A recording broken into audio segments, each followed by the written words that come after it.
Hello students, इस video में आप सभी का स्वागत है।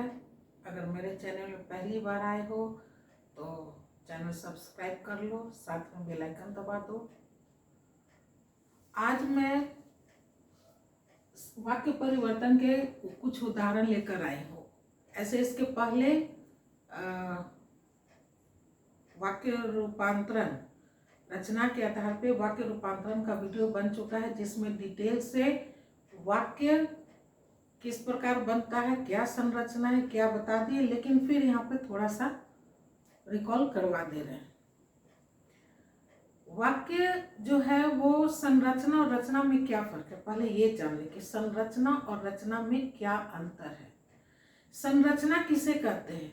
जब किसी भी चीज को बनाने के लिए जो भी चीज लगता है, जैसे मान लो ये बॉडी है, बॉडी कैसे बना?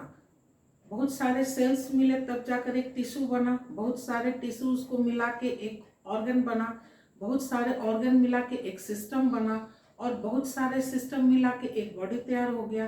तो ये हो गया हमारा संरचना, कि बॉडी जो तैयार हुआ उसमें किन किन चीज़ों की जरूरत पड़ी, क्या क्या चीज़ मिलाकर ये चीज़ तैयार हुआ। उसी प्रकार से वाक्य में भी, वाक्य की संरचना में ये देखा जाता है कि इस वाक्य में क्या क्या किन किन शब्दों का प्रयोग हुआ है। संज्ञा है, सर्वनाम है, विशेषण है, क्रिया है, कई सारे ऐसे शब्द हैं जो वाक्य में प्रयोग किए जाते हैं। कई सारे सार्थक शब्दों को मिलाकर वाक्य तैयार किया जाता है। तो ये हो गया हमारा संरचना, यानी किन किन शब्दों से मिलकर ये वाक्य बना, ये संरचना हो गया।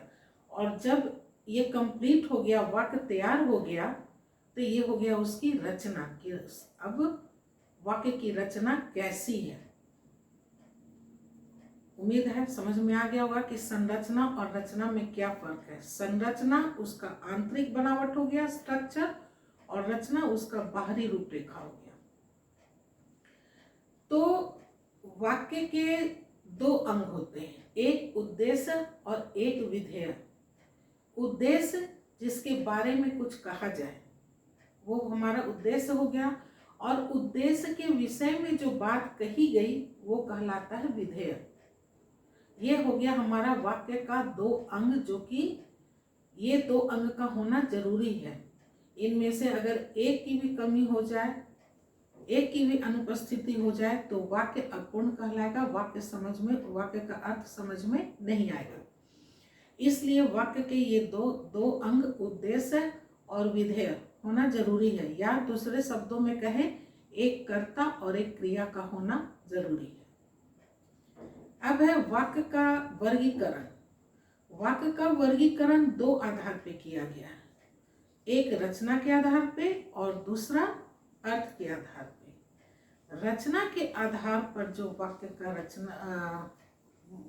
बनावट हुआ वो तीन प्रकार से हुआ: सरल वाक्य, संयुक्त वाक्य और मिश्र वाक्य।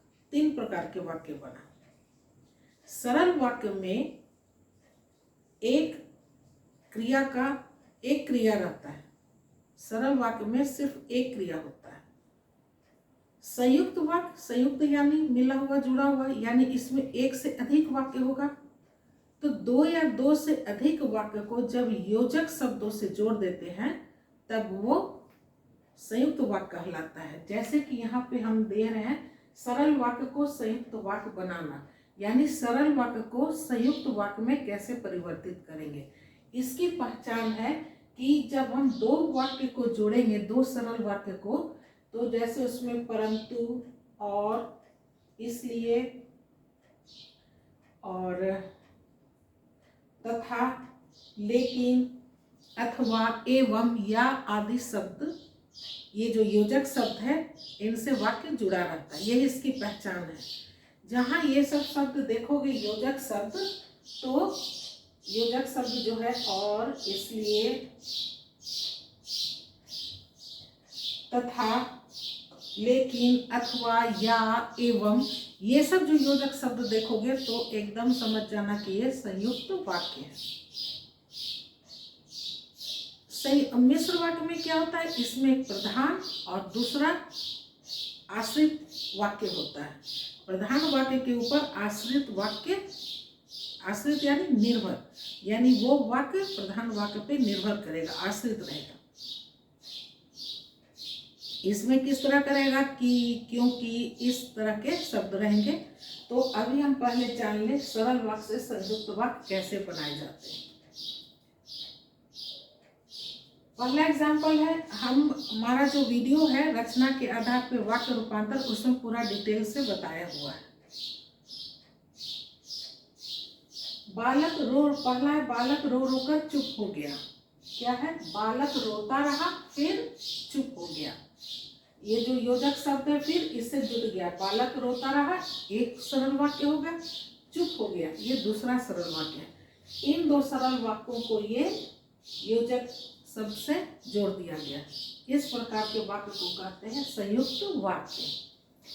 दूसरा है, मुझसे मिलने के लिए प्रतीक्षा करनी पड़ेगी। क्या बनेगा संयुक्त वाक्य, मुझसे मिल लेना परंतु प्रतीक्षा करनी पड़ेगी। हमसे मिल लेना परंतु प्रतीक्षा करना पड़ेगा, इंतजार करना पड़ेगा। तीसरा है, वह फल खरीदने के लिए बाजार गया। उसे फल खरीदने थे इसलिए बाजार गया। संयुक्त वाक्य में जो योजक चिन्ह रहता है ये दोनों स्वतंत्र रहता है। अगर इसमें से एक वाक्य को हम हटा दें तो दूसरे वाक्य पे कोई प्रभाव नहीं पड़ेगा, कोई असर नहीं होगा। लेकिन मिश्र वाक्य में अगर एक वाक्य हटा देते हैं तो दूसरा वाक्य पे उसका प्रभाव पड़ेगा, वाक्य अर्थ अधूरा रह जाएगा। चौथा है, रात को आकाश में तारों का मेला लग गया। रात हुई और आकाश में तारों का मेला लग गया। अब रात हुई, अगर हम ये नहीं भी बोले यहाँ से रात हुई तो बात समझ में आ जा रही कि रात हो गई। अगर रात हुई नहीं बोले, सिर्फ ये बोले कि आकाश में तारों का मेला लग गया तो भी अर्थ समझ में आ रहा है। और ये दो स्वतंत्र जो है वाक्य, इसको जब योजक शब्द से जोड़ दिए तो इस प्रकार की रचना को कहते हैं संयुक्त वाक्य। पांचवा, बीमार होने के कारण वह विद्यालय नहीं गया। क्या बनेगा, वह बीमार था इसलिए विद्यालय नहीं गया। सिक्स्थ है, उसने गलती करने पर सजा पाई। उसने गलती की और सजा पाई। सेवेंथ है, वह बाजार जाकर सब्जी लाएगा। वह बाजार जाएगा और सब्जी लाएगा। 8 है, रोहन उठकर टहलने जाता है। रोहन उठता है और टहलने जाता है। 9 है, राम सीता के साथ लक्ष्मण वन गए। क्या बनेगा संयुक्त वाक्य, राम सीता तथा लक्ष्मण। देखो यहाँ तथा योजक शब्द हो गया।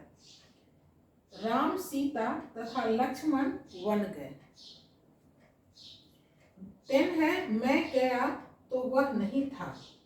क्या बनेगा संयुक्त वाक्य, मैं गया लेकिन वह नहीं था। 11 है, मोहन में से कोई भी यह काम कर सकता है। संयुक्त वाक्य होगा, रोहन अथवा मोहन में से कोई भी यह काम कर सकता है। 12 है, थोड़ा रुक कर चलिए। संयुक्त वाक्य होगा, थोड़ा रुकिए फिर चलिए। 13 है, वह बिस्तर पर जाते ही सो गया। वह बिस्तर पर गया और सो गया। 14 है, मोहन हाथ मुंह धोकर पढ़ने बैठो। मोहन ने हाथ मुंह धोया और पढ़ने बैठा। 15 है, सीता के स्टेशन पहुंचते ही गाड़ी खुल गई। सीता स्टेशन पहुंची और गाड़ी खुल गई। 16 है, मेरे द्वारा शांत किए जाने पर भी वह बोलता रहा। मैंने उसे शांत किया लेकिन वह बोलता रहा। 17 है, रेखा ठीक से पढ़ाई नहीं करने के कारण अच्छे अंक नहीं ला सकी। रेखा ने ठीक से पढ़ाई नहीं की इसलिए अच्छे अंक नहीं ला सकी। 18 है, रवि गरीब होते हुए भी बहुत ईमानदार है। रवि गरीब है परंतु बहुत ईमानदार है। 19 है, सारा दिन पढ़ाई करने के कारण वह अपनी आंख गंवा बैठा। उसने सारा दिन पढ़ाई की, इसलिए अपनी आंख गंवा बैठा। वह अपनी आंख गंवा बैठा। 20 है, कठोर बनकर भी सहृदय बनो। कठोर बनो परंतु सहृदय रहो। ये 20 उदाहरण दे दिए हैं सरल वाक्य से संयुक्त वाक्य बनाना। दूसरा है सरल वाक्य से मिश्रित वाक्य बनाना। पहला है, वह कपड़ा खरीदने बाजार गया। वह बाजार गया जहां से उसे कपड़े खरीदने थे। दूसरा है, मोहन हंसकर बोला। वह मोहन है जो हंसकर बोला। तीसरा है, तुम किसी अच्छे स्कूल में चले जाओ। तुम वहां चले जाओ जहां कोई अच्छा स्कूल हो। चौथा है, नेक व्यक्ति सदा इज्जत पाता है। जो व्यक्ति नेक होते हैं सदा इज्जत पाते हैं। पांचवा है, परिश्रमी व्यक्ति भाग्य के भरोसे नहीं रहते। जो परिश्रमी व्यक्ति होते हैं वे भाग्य के भरोसे नहीं रहते। 6 है, तुम पढ़कर सो जाना। जब तुम पढ़ लेना तब सो जाना। 7 है, धनी व्यक्ति हर चीज खरीद सकता है। जो धनी व्यक्ति है वह हर चीज खरीद सकता है। 8 है, तुम गाड़ी रुकने के स्थान पर चले जाओ। तुम वहां चले जाओ जहां गाड़ी रुकती है। 9 है, परिश्रमी व्यक्ति अवश्य सफल होता है। जो व्यक्ति परिश्रमी होता है वह अवश्य सफल होता है। 10 है, वह जूते खरीदने के लिए बाजार गया क्योंकि उसे जूते खरीदने थे इसलिए बाजार गया।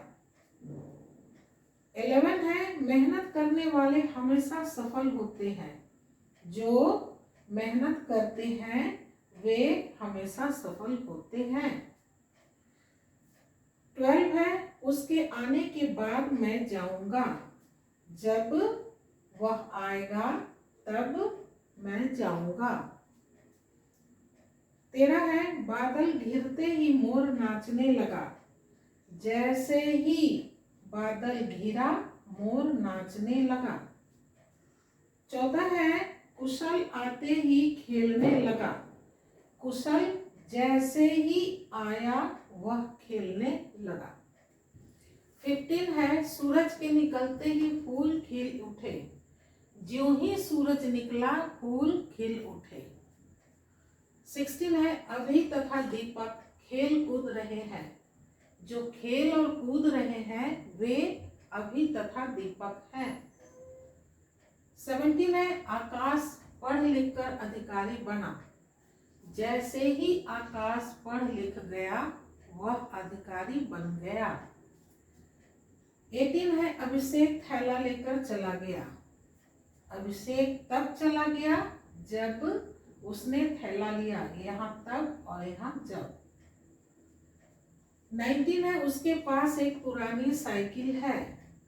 उसके पास एक साइकिल है जो बहुत पुरानी है। 20 है, चाय वाले आदमी को आवाज दो। उस आदमी को आवाज दो जिसके पास चाय है। विशेष संकेत लिख दिए हैं याद रखने के लिए, तुम लोग को सुविधा होगा वाक्य पहचानने में या बनाने में। सरल वाक्य में एक ही क्रिया रहेगी। दूसरा है संयुक्त वाक्य, इसमें तथा एवं या अथवा परंतु और लेकिन आदि योजक शब्द रहेंगे। दो वाक्य को पहले हमको जो भी मिश्र वाक्य है या सरल वाक्य है उसको अगर हमको बदलना है संयुक्त वाक्य में तो 2 स्वतंत्र वाक्य सरल वाक्य बना लेंगे और उन दोनों को फिर योजक शब्दों से जोड़ देंगे। तीसरा है मिश्र वाक्य। इसमें की, ताकि, क्योंकि, जैसा कि, ज्यों ही, जब ही, भले ही, जब तक, जहां तक, यदि, तो, यद्यपि, तथापि आदि शब्द रहेंगे, क्योंकि इसमें एक प्रधान और दूसरा आश्रित वाक्य होगा जो प्रधान वाक्य पे निर्भर करेगा, आश्रित करेगा। इसलिए उस वाक्य को बनाने के लिए इन सब शब्दों को लिखना पड़ेगा। तो इन सब शब्दों से पहचान जाओगे कि अगर ये सब है इसका मतलब है कि वो मिश्र वाक्य है, अगर ये सब योजक शब्द है तो संयुक्त वाक्य है, और अगर एक क्रिया ही है, वाक्य सिंपल है, साधारण है, और एक क्रिया है तो वो साधारण या सरल वाक्य हो गया। आज के इस वीडियो में बस इतना ही। मेरा वीडियो देखने के लिए आप सभी का बहुत बहुत धन्यवाद। नए वीडियो में नए टॉपिक लेकर आते हैं, तब तक के लिए bye bye and take care.